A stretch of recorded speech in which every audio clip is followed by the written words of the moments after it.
اللہ الرحمن الرحیم۔ الف لام را، یہ اس سلسلے کی آخری آیت سورت ہے۔ اب الف لام را، 5 سورتیں الف لام را سے اور ایک سورت الف لام میم را۔ تلک آیات الکتاب و قرآن مبین، یہ اللہ کی آیات، اللہ کی کتاب کی آیات ہیں اور قرآن مبین کی آیات ہیں۔ ربما یود الذین کفروا لو کانوا مسلمین، ایک وقت آئے گا کہ وہ لوگ کہ جنہوں نے کفر کیا تھا حسرت کے ساتھ کہیں گے کاش کہ ہم اسلام لے آتے۔ وہ وقت آئے گا، ان کا کفر ان کے لیے حسرت بن جائے گا۔ ذرہم یاکلوا ویتمتعوا، اے نبی چھوڑیے ان کو، نظر انداز کر دیجئے، اپنی توجہ ان کی طرف سے ہٹا لیجئے، یہ کھا پی لیں، تمتع کر لیں، فائدہ اٹھا لیں، زمین کے اندر رہ کر جو کھانا پینا ہے، جو چرنا چگنا ہے کر لیں۔ وَيُلْهِهِمُ الْعَمَلُ، اور امیدیں ان کو غافل کیے رکھیں۔ یہ جو یلہہم العمل ہے، الہا یلہی الہاءً، غافل کر دینا۔ حدیث میں آتا ہے ما قل و کفا خیر مما کثر و الہا، اگر کوئی شے کم ہے لیکن کفایت کر جائے، آپ کی ضرورت پوری ہو جائے، یہ اس سے کہیں بہتر ہے کہ زیادہ ہو اور وہ غافل کر دے۔ اگر زیادتی ہے، فراوانی ہے، رزق کی سر و سامان موجود ہے، ہر چیز، کوئی ضرورت کبھی اٹکتی نہیں، تو اللہ یاد نہیں آئے گا، اللہ سے غفلت ہو جائے گی۔ اس سے بہتر یہ ہے کہ ضرورت تو پوری ہو جائے، کسی کے سامنے دست سوال دراز نہ کرنا پڑے، لیکن یہ ہے کہ اس سے زیادہ نہ ہو کہ تاکہ غفلت نہ ہو۔ ما قل و کفا خیر مما کثر و الہا، الہاکم التکاثر، وہ صورت مبارکہ ذہن میں رکھیے۔ وَيُلْهِهِمُ الْعَمَلُ، طول عمل کہلاتا ہے، یہ انسان لمبے لمبے نقشے بناتا چلا جاتا ہے، میں یوں کروں گا، پھر ایسے کروں گا، پھر اس طرح کروں گا، پھر اس سے یہ کہ وہ کارخانہ بنا لوں گا، پھر ایک اور کارخانہ بنا لوں گا، یا یہ کہ اپنے پروفیشن کے اندر یہ کام کروں گا، اس طرح آگے بڑھوں گا، اسی میں مگن رہتا ہے، زندگی ختم ہو جاتی ہے۔ فَسَوْفَ يَعْلَمُونَ، تو ان قریب انہیں معلوم ہو جائے گا اور انہیں حقیقت جو ہے ان پر منکشف ہو جائے گی۔ وَمَا أَهْلَكْنَا مِنْ قَرْيَةٍ إِلَّا وَلَهَا کِتَابٌ معلوم، اور ہم نے کسی بھی بستی کو ہلاک نہیں کیا مگر یہ کہ اس کا وقت معین تھا، لکھا ہوا، اس سے پہلے وہ عذاب نہیں آیا۔ مَا تَسْبِقُ مِنْ أُمَّةٍ أَجَلَهَا وَمَا يَسْتَأْخِرُونَ، اور جب وہ وقت آ جاتا تھا تو نہ کوئی امت وہ اس سے پہلے آگے بڑھ سکتی تھی اور نہ وہ پیچھے کر سکتے تھے۔ وہ وقت تو معین ہے اللہ کا، تو نہ وہ پیچھے کر سکتے ہیں نہ امت آگے بڑھ سکتی ہے۔ وَقَالُوا يَا أَيُّهَا الَّذِي نُزِّلَ عَلَيْهِ الذِّكْرُ إِنَّكَ لَمَجْنُونَ، اور بڑی ڈھٹائی کے ساتھ انہوں نے کہا اے وہ شخص جس کا یہ گمان ہے کہ اس پر ذکر نازل ہوا ہے۔ یہ ترجمہ میں کر رہا ہوں، ورنہ لفظی ترجمہ کیا ہوگا؟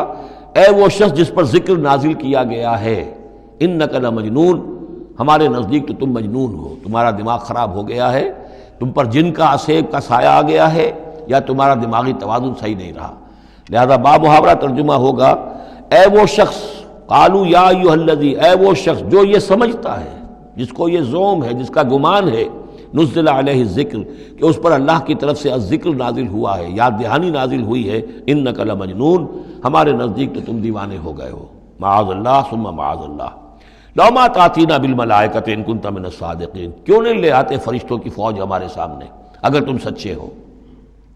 ما ننزل الملائکۃ الا بالحق، اور اللہ تعالیٰ کی طرف سے جواب آ رہا ہے ہم نہیں اتارا کرتے فرشتوں کو مگر حق کے ساتھ۔ فرشتے تو آتے ہیں تو عذاب لے کر آتے ہیں، فیصلہ لے کر آتے ہیں۔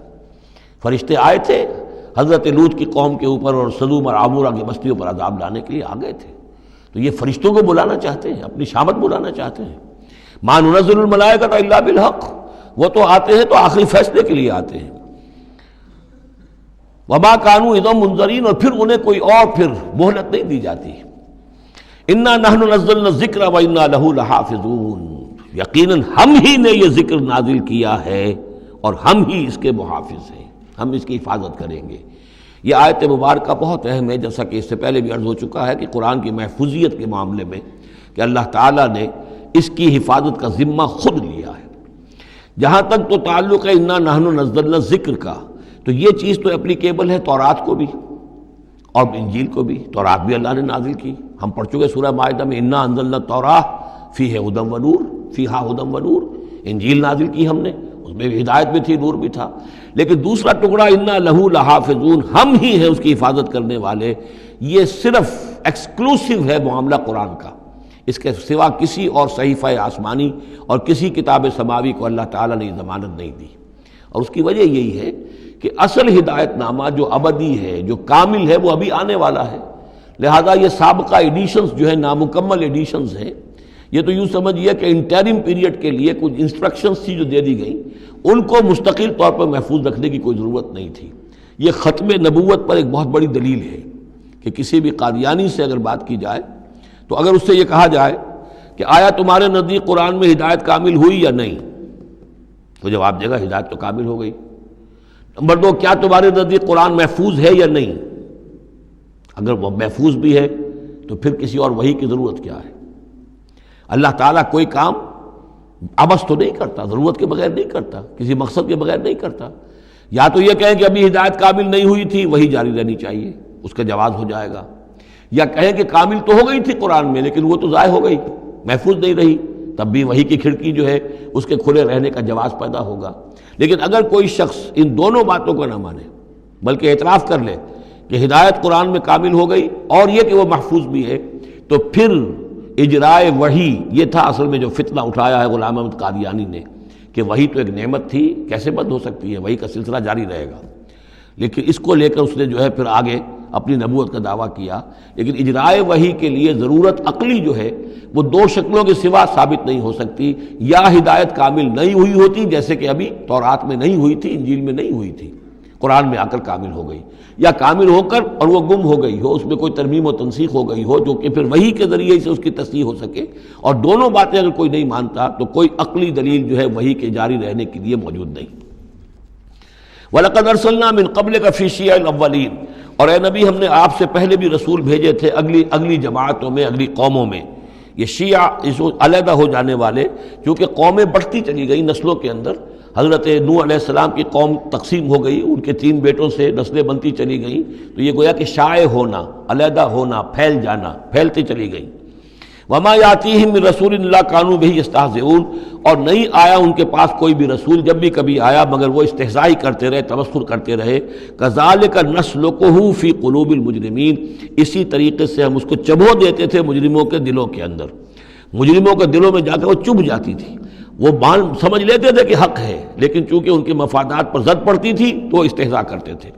لا یؤمنون بہ، وہ ایمان نہیں لائیں گے اس پر۔ وقد خلت سنت الاولین، اور اے نبی یہ پہلوں کی بھی یہ سنت گزر چکی ہے، یہی طریقہ ہمیشہ رہا ہے، جیسے آج آپ آئے ہیں یا ذکر آپ پر نازل کیا گیا ہے، ایسے ہی ہم رسولوں کو بھیجتے رہے، کتابیں ان پر نازل ہوئیں، لیکن یہ کہ انہوں نے مان کر نہیں دیا۔ وَلَوْ فَتَحْنَا عَلَيْهِمْ بَابًا مِّنَ السَّمَاءِ فَظَلُّوا فِيهِ يَعْرُجُونَ، اور اگر ہم نے ان پر آسمان کا کوئی دروازہ کھول بھی دیا ہوتا اور وہ اس میں چڑھنے لگتے، تب بھی وہ یہ کہتے لَقَالُوا إِنَّمَا سُكِّرَتْ أَبْصَارُنَا، کہ ہماری تو نگاہوں پر کچھ جادو کر دیا گیا، شکر کر دیا گیا، نظر بندی کر دی گئی تھی۔ بل نحن قوم مسحورون، حقیقت میں تو ہم جادو کی زد میں آ گئے۔